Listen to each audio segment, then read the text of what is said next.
Comme vous pouvez le voir, je ne suis pas au Ezel pour le salon de l'auto annuel. Et non, organiser un salon avec une foulée de personnes pendant la crise du coronavirus, eh bien, c'est pas une très bonne idée. Mais alors, où suis-je? Eh bien, je suis dans le salon virtuel de Hyundai. Et c'est une bonne nouvelle pour vous, car ça veut dire que vous n'avez pas besoin de bouger de votre canapé afin de découvrir les nouveautés de Hyundai. Enfin, ou même de vos toilettes ou de votre bureau. Bref, on se comprend. Alors, mettez-vous à l'aise et laissez-nous vous emmener à travers les nouveautés les plus importantes.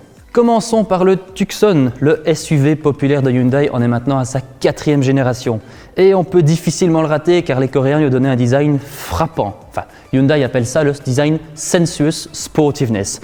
En d'autres termes, ça veut dire que les lignes sont un petit peu plus sportives et surtout que maintenant les phares sont intégrés de façon homogène dans la calandre.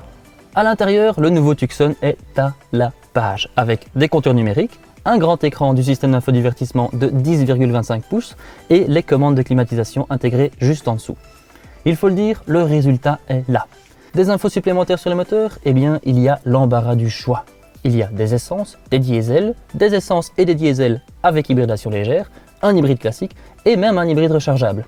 Au final, il y en a pour tous les goûts. Hyundai a également beaucoup à offrir pour ceux qui veulent rouler en électrique. Prenons ce Kona électrique par exemple, qui vient d'ailleurs de passer par un petit facelift. Et pour les amateurs de symétrie, Hyundai a caché la trappe de recharge ici. Mais plus important encore, cette Hyundai Kona électrique dispose toujours de 2 packs de batterie. Le premier a une taille de 39,2 kWh et le deuxième de 64 kWh. Ainsi, avec le premier, il peut parcourir 289 km, tandis que son autonomie est bien plus grande avec le deuxième, puisqu'il peut parcourir 449 km. Alors si vous craignez la panne sèche, ça n'arrivera pas avec cette Hyundai. Un autre modèle qui a été complètement renouvelé l'année dernière, c'est cette i20. Comme son grand frère le Tucson, elle adopte le design Sensuous Sportiness. Et donc, elle a des lignes un petit peu plus sportives. Mais bon, alors que Hyundai parle de lignes sportives, nous on y voit plutôt un petit peu les formes de Batman. Non? On n'a pas bu, je vous jure. Hein. Pour les moteurs, Hyundai dévoile un nouveau petit bloc essence de 1 litre et 100 chevaux à hybridation légère. Mais si vous êtes comme nous, vous attendez certainement la i20N et ses 204 chevaux. Si elle est aussi bien que l'i30N, la Ford Fiesta ST, eh bien elle a du souci à se faire.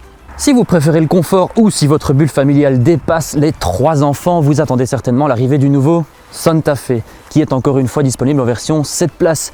Et en plus, grâce à son alerte d'occupation des passagers arrière, vous n'oublierez jamais un marmot ou un chien dans la voiture en sortant.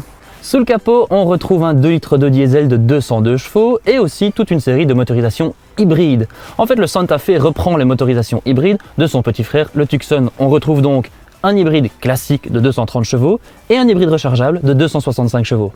Et la liste n'est pas encore finie car l'année dernière, Hyundai a aussi renouvelé sa petite i10. Les Kona ordinaires bénéficient d'un facelift et l'i30 aussi d'ailleurs. Et dans tout ça, on en oublierait presque l'Ioniq électrique ou hybride ou encore le Nexo qui roule à l'hydrogène.